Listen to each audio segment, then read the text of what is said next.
पहा एकदम interesting question आहे हा. A pendulum comprising a light string of length L and a small sphere swing in the vertical plane. The string hits a peg located A.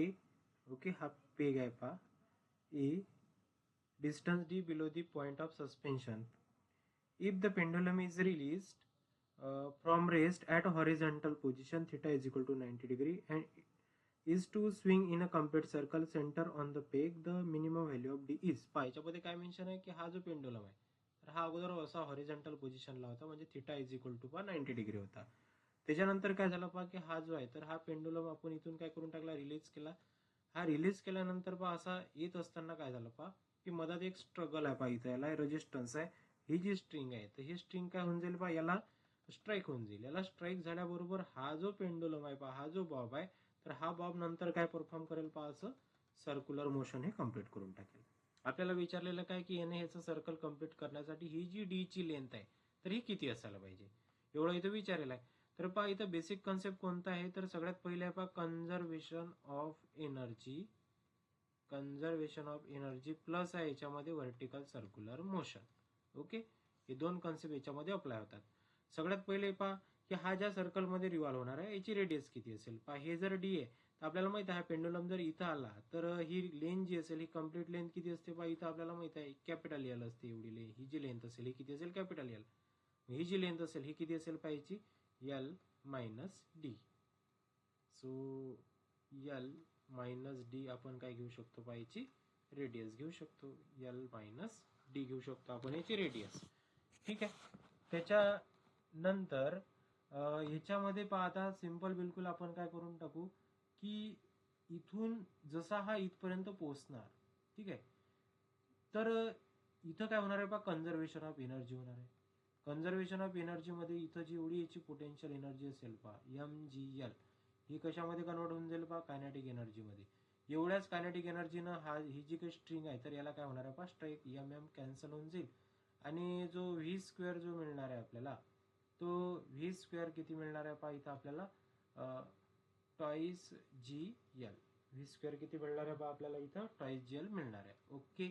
त्याच्यानंतर पहा आपण simple बिलकुल इथं आणखी कंझर्वेशन ऑफ एनर्जी कशी apply करू की ज्यावेळेस हा इथं असेल पहा, हा जो पेंडुलम आहे हा ज्यावेळेस इथं असेल तर त्यावेळेस याची जेवढी काही समजा कायनेटिक एनर्जी असेल ही कायनेटिक एनर्जी इथं गेल्यावर कायनेटिक एनर्जी आणि पोटेन्शियल एनर्जी मध्ये कन्वर्ट होऊन जाईल. बस हे आपण इथं आता इक्वल दाखवून टाकू पहा. So 1/2 m v square is equal to काय येणार आहे पहा, वर गेल्यावर 1/2 एम. आता या टॉप वर किती व्हेलॉसिटी असेल पहा, 1/2 m top square plus potential energy किती असेल पहा याची, M G H.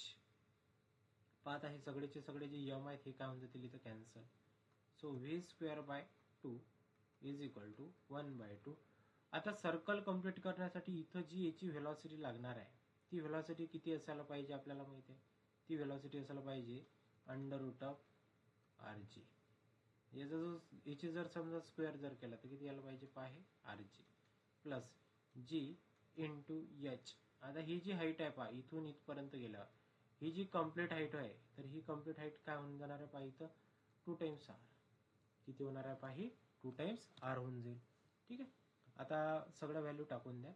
So V स्क्वेअरची जी व्हॅल्यू आहे ती किती आहे पहा, इथं 2GL divided by 2 is equal to R ची व्हॅल्यू पुट करून टाका. काय पाहती, L minus D. Okay, G by 2 plus G into 2 into L minus D. हे सर्व ज्या वेळेस आपण सॉल्व्ह करून देतो तर त्यावेळेस बरोबर पहा आपल्याकडे आन्सर येऊन जाते. आता इथं हे 2 कॅन्सल होऊन जातील. हे जी जे आहे तर हे सगळेचे सगळे जी सुद्धा कॅन्सल होऊन जातील. याला ज्यावेळेस आपण पूर्ण सॉल्व्ह करून घेऊ आणि आपल्याला ज्यावेळेस फायनली डी ची जी व्हॅल्यू पाहिजे तर ती डी ची व्हॅल्यू येऊन जाते पहा, D is equal to 3L/5. तर अशा प्रकारे त्याचं काय येते पहा आन्सर येते, D is equal to 3L/5. So option number D जे आहे तर हे काय पाहायचं करेक्ट आन्सर आहे. सिंपल आपण काय केलं पाहिजे, याच्यामध्ये कन्सेप्ट काय अप्लाय केला की सगळ्यात पहिले इथं व्ही कॅल्क्युलेट करून घेतला, इथं किती व्हेलॉसिटी असेल आणि नंतर मग आपण कंझर्वेशन ऑफ एनर्जी अप्लाय केलं. Okay, thank you.